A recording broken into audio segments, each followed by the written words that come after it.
नशा यह हिंदुस्तान की आन बान शान का है। અત્રે પધારેલા મંથસ્થ મહેમાનો, ગ્રામજનો, વડીલો, માતાઓ તથા વહાલા વિદ્યાર્થીઓ, આજનો આ સ્વાતંત્ર્ય દિન વિશે હું આપને રજૂઆત કરીશ, જે સાંભળવા નમ્ર વિનંતી। 15મી ઓગસ્ટ 1947નો દિવસ ભારતના ઇતિહાસમાં સુવર્ણ અક્ષરે લખાયેલો છે।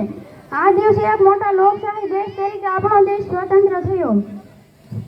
15મી ઓગસ્ટ 1947 સુધી અંગ્રેજોએ આપણા દેશમાં શાસન કર્યું। અંગ્રેજોએ આપણા દેશને પાયમાલ કરી નાખ્યો, ઉદ્યોગો ભાંગી નાખ્યા। પરિણામે આપણા દેશના લાખો કારીગરો બેકાર બન્યા હતા।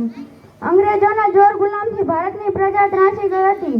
ભારતને અંગ્રેજોની ગુલામીમાંથી મુક્ત કરવા માટે ગાંધીજીએ સત્યાગ્રહની શરૂઆત કરી। આ સત્યાગ્રહમાં જવાહરલાલ નહેરુ, સરદાર વલ્લભભાઈ પટેલ, સુભાષચંદ્ર બોઝ, લાલબાલ પાલ જેવા અનેક નેતાઓએ પોતાનું જીવન રાષ્ટ્રની સેવામાં અર્પણ કરી દીધું।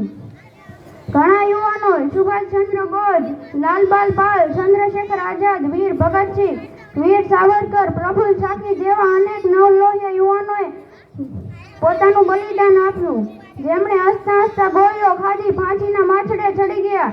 આવા ઘણા દુઃખો સહન કર્યા પછી 15મી ઓગસ્ટ 1947ના રોજ આપણો દેશ આઝાદ થયો। આવી મહામૂલ્ય આઝાદીના દિવસે જાહેર રજાઓ હોવા છતાં દેશ માટે પ્રાણ આપનારા તરવરિયાઓ, લડવૈયાઓને યાદ કરી લેવાના। આ દિવસે શાળાઓ, કોલેજોમાં દેશભક્તિના અનેક પ્રસંગો ઉજવવામાં આવે છે। રાષ્ટ્રધ્વજ ફરકાવી દેશને સલામ કરવામાં આવે છે। પ્રભાત ફેરી કાઢવામાં આવે છે। રાષ્ટ્ર દેશભક્તિના ગીતો ગાય છે। આ દિવસે દિલ્હીના લાલ કિલ્લા પર દેશના વડાપ્રધાન રાષ્ટ્રધ્વજ ફરકાવે છે। આપણે આઝાદ જરૂર થયા છીએ, પણ આબાદ થયા નથી। તો આ દિવસે આપણા શહીદોને યાદ કરીએ અને આવી મહામૂલ્ય આઝાદીનું રક્ષણ કરવાની અને આપણા